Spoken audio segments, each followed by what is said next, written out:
చంద్రుడు తప్పు చేశాడని లోకమంతా విమర్శించింది. ఆ చంద్రుడిని తెచ్చి నెత్తి మీద పెట్టుకున్నాడు. హాలాహలం బయటికెడితే పాడు చేస్తుందని కంఠంలో పెట్టుకున్నాడు. మనం కూడా భగవంతుణ్ణి చూసి మంచిని నేర్చుకోవాలి. నేను కూడా శివుళ్ళ బతకాలి. ఏది లోకాన్ని పాడు చేస్తుందో అది మాట్లాడకూడదు, కంఠంలో దాచుకోవాలి.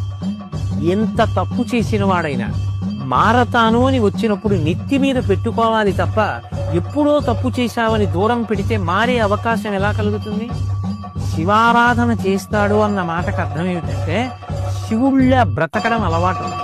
నన్ను అజ్ఞానపు చీకటిలోకి తోసేస్తున్న అరిషడ్వర్గములను నేను ఎలా గెలవాలి?